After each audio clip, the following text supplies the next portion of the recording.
Hello everyone, welcome back to my channel. আগের ভিডিওতে আমি এক্সপিরিয়েন্স রিলেটেড একটা আপডেট আপনাদের দিয়েছি। সেখানে আপনাদের আমি 3টে বিষয় সম্বন্ধে ক্ল্যারিফিকেশান দিয়েছি। 1 নম্বর, এক্সপিরিয়েন্স ডেট আপনারা কাউন্ট করবেন কোথা থেকে, অর্থাৎ আফটার রেজিস্ট্রেশন কাউন্ট করবেন না যে হসপিটালে জয়েন করার পরের ডেট থেকে কাউন্ট করবেন, সেই সম্বন্ধে আপনাকে আমি ডিটেলস বলেছি। সেকেন্ড, আপনি যদি একাধিক হসপিটাল থেকে আপনাদের যে এক্সপিরিয়েন্সের জন্য আপনারা যে প্র্যাকটিসটা করেন সেটা যদি করে থাকেন, সেক্ষেত্রে সার্টিফিকেট কীভাবে আপনারা কাউন্ট করবেন এক্সপিরিয়েন্সের সেটা আমি আপনাদের বলেছি।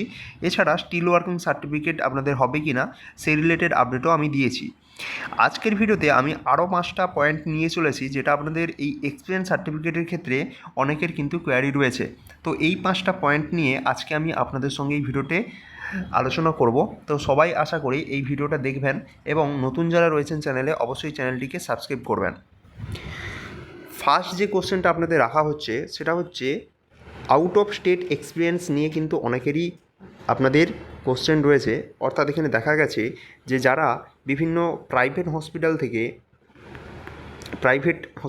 প্রাইভেট কলেজ থেকে যারা নার্সিং করেছে, অর্থাৎ বাইরে থেকে যারা নার্সিং করেছে, ব্যাঙ্গালোর, অন্ধ্রপ্রদেশ, কর্ণাটক, এই সমস্ত দিক থেকে, তো তাদের একটা অনেকের ব্যাপার থাকে যে ওই যে কলেজ রয়েছে সেই কলেজের আন্ডারে যে হসপিটাল তাদের থাকে, তো সেখান থেকে পাস করার পরে তারা সেই হসপিটালে জয়েন করে যায়। এবং যেহেতু ওই স্টেটেই তারা ওই ওই হসপিটালের কলেজ থেকে তারা পাস আউট হয়েছে এবং সহজেই তারা সেই হসপিটালে জয়েন করে যাচ্ছে, সেখানে তাদেরকে স্যালারিও খুব বেশি দেয়। এবং সেক্ষেত্রে তারা একটা ভুল করে থাকে যে তারা ওয়েস্ট বেঙ্গলে এসে যে কোনো হসপিটালে মানে কম টাকার বিনিময়ে তারা কাজ করতে চায় না। সেক্ষেত্রে তারা অনেকটাই ফেঁসে যায় এই সমস্ত ক্ষেত্রে, কারণ ওয়েস্ট বেঙ্গলের ক্ষেত্রে out of state experience staff nurse grade 2 ক্ষেত্রে কাউন্ট করা হয় না।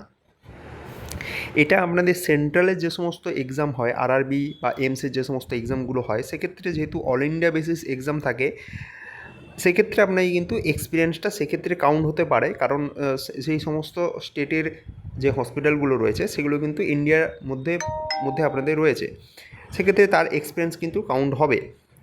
আর ওয়েস্ট বেঙ্গলের ক্ষেত্রে যেহেতু পার্টিকুলার একটা স্টেট, তো এক্ষেত্রে এই স্টেটের মধ্যে যে কোনো হসপিটালে যদি আপনি প্র্যাকটিস করে থাকেন, সেক্ষেত্রে তার এক্সপিরিয়েন্সটা আপনার ক্ষেত্রে কাউন্ট হবে। তো এক্ষেত্রে যারা আউট অফ স্টেট যে কোনো হসপিটাল বা কলেজের যে হসপিটালগুলো রয়েছে সেগুলোতে যারা প্র্যাকটিস করতেন বা জব করতেন, তাদের কিন্তু এক্সপিরিয়েন্স সার্টিফিকেট আপনাদের এখানে কাজে লাগবে না, ঠিক আছে।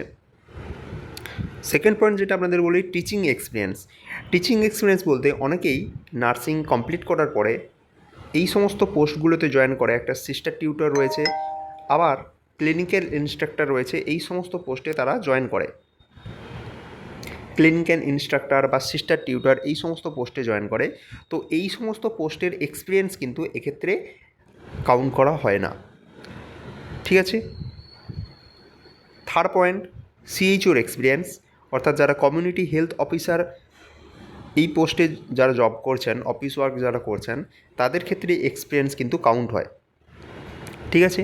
আপনারা যেই সমস্ত হসপিটালে কাজ করছেন, ঠিক আছে, সেই সমস্ত হসপিটাল মানে এটা তো সিএইচও তো একটা কম্পিউটার আপনাদের অফিস রিলেটেড কাজ, এখানে কিন্তু বেড সাইড ওয়ার্ক হয় না। তো সিএইচওর ক্ষেত্রে আপনাদের যে বিএমওইচ রয়েছে, সেই বিএমওইচদের কাছ থেকে আপনাদের এক্সপিরিয়েন্স সার্টিফিকেটটা কালেক্ট করতে পারেন। তো বিএমওইচ যদি না দেয়, সেক্ষেত্রে আপনি সিএমওইচের কাছ থেকেও এই এক্সপিরিয়েন্স সার্টিফিকেটটা কালেক্ট করতে পারবেন, ঠিক আছে।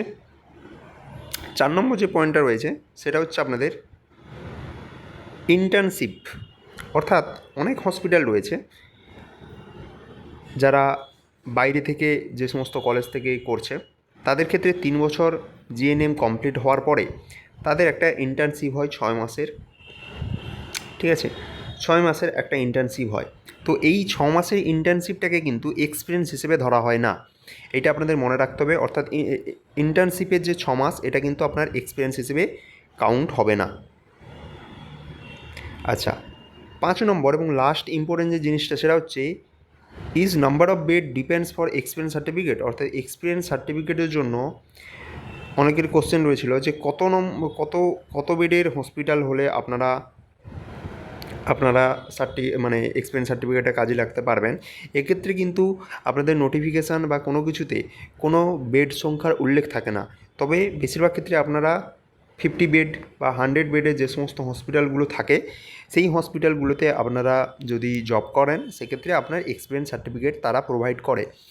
তো আপনারা চাইবেন যে 50 বেড বা 100 বেডের যে সমস্ত হসপিটাল, সেগুলো থেকে আপনারা এক্সপিরিয়েন্স সার্টিফিকেটটা দেওয়ার। তো এই ছিল আপনাদের এই ভিডিওতে 5টা গুরুত্বপূর্ণ আপনাদের কোশ্চেন। তো আগেরটা আমি 3টে ইম্পর্টেন্ট আপনাদের আপডেট দিয়েছি, এটাতে আমি আরও 5টা আপনাদের ইনফরমেশান শেয়ার করলাম। যদি আরও কারো কোনো ধরনের কোয়ারি থাকে, অবশ্যই কমেন্ট বক্সে কমেন্ট করবেন।